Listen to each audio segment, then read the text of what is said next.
but I think the point of the presentation will still be very clear. And again, my name is David DeSchryver, Legislative Counsel at Brewstein and Manasabit, and we work with states and districts, try to guide everyone through a variety of federal education law, guidance programs, and I'm really not sure what I did prior to the Recovery Act, because I must have had so much free time, because that's all I do these days is Recovery Act stuff. And a lot of it is, if you look on your slide too, we are at a very unique opportunity where the administration has recognized a great potential opportunity, and it's really captured by Rahm Emanuel's statement, is that to never allow a crisis to go to waste. I don't think Rahm was actually the one who first coined this, but he's become fairly famous for making this statement in light of the Recovery Act. And in fact, we are in a very unique situation because we're at the confluence of some historic funding levels under the Recovery Act, historic economic challenges for both the state and the nation. And I think this injects a good amount of uncertainty into the future of federal education funding levels. So a lot of the questions that we get, a lot of questions are, how far beyond 2011 can we rely? Does this create a new high watermark for federal education funding?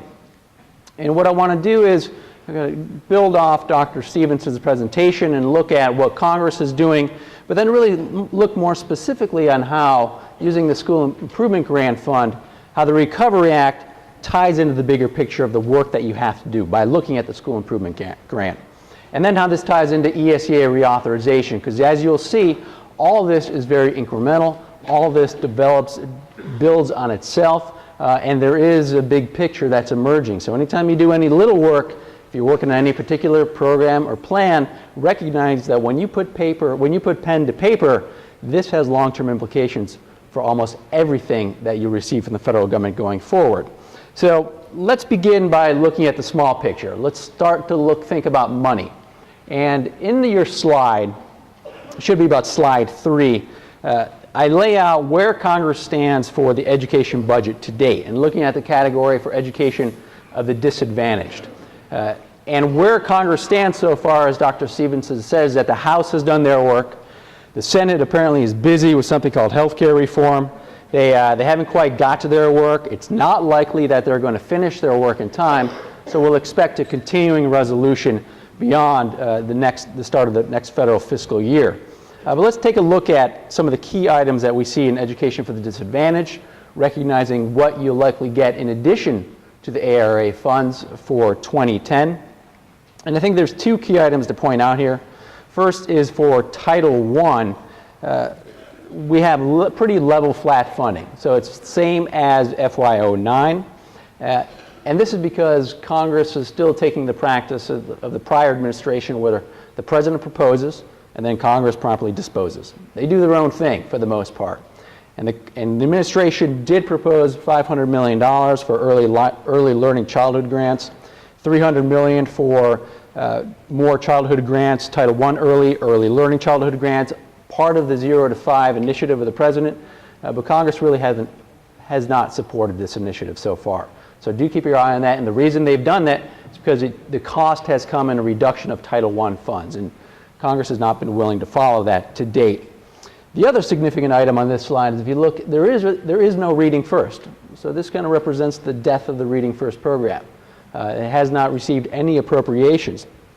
But there is kind of a stopgap measure to fill this, and that's in the Striving Readers program. And that's two parts. There's $35 million that increases for adolescent literacy and $300 million for new elementary grades. So this begins to fill the Reading First hole.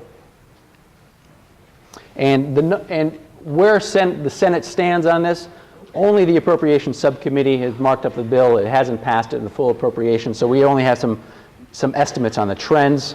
It's about the same. There's some slight reductions for Title I, a little increase for the priority of striving readers in light of Reading First's demise, and slightly lower numbers for impact aid. In this school improvement grant category, should be your slide 4, there is one key item worth noting on this one, is that education technology received $650 million under the Recovery Act. It has been dying to this point, and a lot of people would just rather see this go away because of the low levels of funding. We see continued low levels of funding for this, but this has to be balanced off with the investment, the $650 million that's part of the Recovery Act. Otherwise, we see for school improvement programs that the funding levels are about the same as they were in the prior year, and the Senate has largely agreed with some small downticks in categories of math and science partnerships and the 21st Century Learning Centers. And in the innovation, on your next slide, innovation and improvement category of funding, there are two items to note here. You see the administration's clear priority for Teacher Incentive Fund and the Charter Schools program. The Teacher Incentive Fund, of course, focusing on the human capital issue, a major priority under the Reinvestment and Recovery Act. And charter schools, they've promised an increase of almost doubling the funds, and this is the first of 4 installments. I don't think your state is very concerned about that. Clearly not a priority for you, and Senator Murray has been very skeptical of this program. So we'll see exactly what happens with the increased investment in charter schools, particularly with Senator Murray's position on the matter. And in the category of safe and drug-free schools, we see that the state grants have been cut. And that's because all this is being plowed into a competitive grant at the national level. So instead of formula, we're looking at national competitive grant for safe and drug-free school programs. And the Senate levels, what have they done? It is largely, some downticks on the Teacher Incentive Fund, but largely about same level of funding. And in the final categories on 6, to give you a snapshot, we have general flat funding levels from last year as well. No new surprises here, and we'll get about the same that Congress appropriated for the Department of Education overall for 2009, which is about $67 billion. Critical that this obviously works with the investment provided with the Recovery Act. So we're looking at flat funding levels plus the spike, which almost doubles a lot of our funding levels for the Recovery Act. But I think if you look at that number, $67 billion, I do want to frame this and put it in perspective for you, particularly when the question is what happens when Recovery Act dollars disappear. And I think you're going to be, you'll notice if you look at slide 7 that education is in a very crowded environment budget-wise. So let's take a step back and consider education in the large funding scheme. It's about 2% of a crowded budget, and it's in danger of being crowded out, and that's particularly because of the growing commitments that we have for entitlement spendings. And Social Security, for example, that was about $617 billion in 2008, and that continues to increase. Medicare, Medicaid, another $600 billion was committed to those programs in 2008. And notably, interest on the national debt, that consumed 8% of the federal education budget, which was about $253 billion. So relative to education investment is chump change. We have other priorities here. And so one of the challenges, one of the constant themes that you have to keep in mind is how, in your work with the Recovery Act, can you realize return on investment? Because down the line, it's going to be a challenge to make the point to demonstrate that federal investment in education is worth doing.